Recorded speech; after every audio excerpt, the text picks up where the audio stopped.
Avoir de l'eau potable est une équation difficile à résoudre pour les habitants de Malibé 1. Ici, plusieurs ménages sont dépourvus d'une pompe à eau permettant à chacun de s'approvisionner à domicile. Les familles vivant tout près de l'école se ravitaillent à la pompe de cet établissement scolaire. Devenu une pompe publique, chaque jour, ce lieu subit l'assaut des populations en quête du précieux liquide. Regarde la pompe cassée. On est la merde. La merde. C'est tout l'eau là qui est là, tout l'eau qui est là. Tout l'eau qui est là, on boit ça, c'est l'eau là. Et la rouille, les microbes là. On n'a rien ici. L'eau, ça, il faut changer la pompe là. L'eau, charbonnage, nous ici on n'a pas l'eau. Et c'est nous, vrai. on veut l'eau. C'est au premier campement. Oui, c'est vrai, on veut l'eau aussi là. Le ravitaillement se fait à toute heure, même lorsque les élèves sont en classe. On pompe, on souffle à pomper, ça c'est un sport. On a rien. Ici, là, ça c'est cassé. C'est même des points de suture, soudés. Ici c'est soudé. Là-bas est cassé. Tout c'est foiré. On veut l'eau. Ici, sinon on n'a pas l'eau. Nous aussi, on veut aussi vivre comme les autres. On a trop souffert. Ça nous donne des maladies, des mal de ventre. Oui, c'est pas bon. Oui, c'est vrai.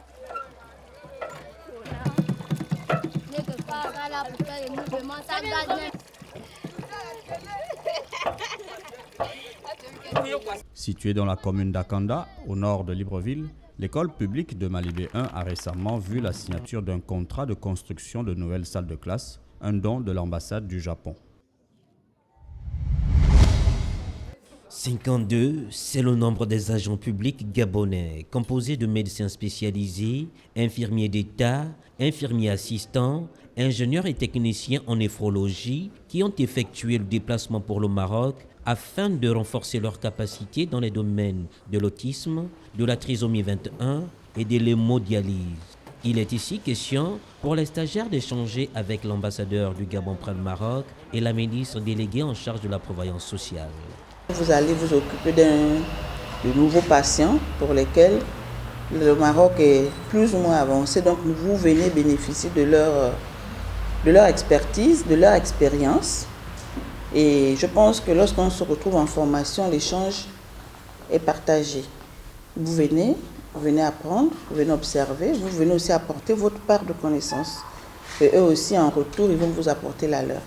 Si ça se perpétue jusqu'à maintenant, à un rythme aussi soutenu, c'est que d'une part, certains de vos prédécesseurs ont fait en sorte que les autres voies ne soient favorables. Les résultats que vous tirerez des formations que vous allez suivre devraient concourir donc à la réussite de ce plan social que le chef de l'État met en œuvre. Les stagiaires gabonais disent attendre beaucoup de leurs formateurs marocains. Nous attendons donc de la partie marocaine une formation édifiante. C'est l'expérience et la convivialité dans des relations que nous avons déjà Gabonais-Marocco. Donc nous attendons beaucoup d'eux, de cette expérience. Nous allons également apporter la nôtre. Nous faisons de la maintenance en général, c'est vrai. Donc nous allons nous spécialiser notamment sur ces appareils-là. Donc nous attendons beaucoup de la partie marocaine. Ce stage de formation de 3 mois pour les uns et 6 mois pour les autres permettra aux stagiaires gabonais d'apporter leur savoir-faire acquis au service des populations qui sont à la recherche de la santé. C'est une cinquantaine de cadres gabonais spécialisés dans la prévoyance sociale qui prennent part à la formation en termes marocaines. Mais avant, c'est la cérémonie officielle du programme de formation qui est à l'ordre du jour. Nous sommes réunis aujourd'hui pour lancer un programme de renforcement des compétences gabonaises en matière de prise en charge de l'autisme, de la trisomie 21 et de l'hémodialyse, nouveau jalon de la coopération stratégique entre le Maroc et le Gabon, une coopération exemplaire initiée par Sa Majesté le roi Mohamed VI, que Dieu l'assiste, et son Excellence M. Ali Bongo Ondimba, président de la République gabonaise.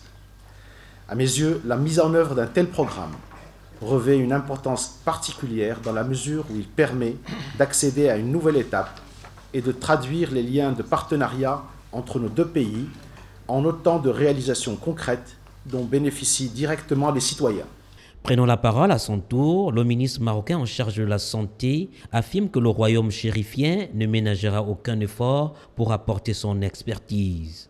L'organisation de ces cours de renforcement des compétences des ressources humaines gabonaises vient rajouter à notre jalon, au parcours exemplaire des relations maroco-gabonaises, particulièrement dans le domaine de la santé.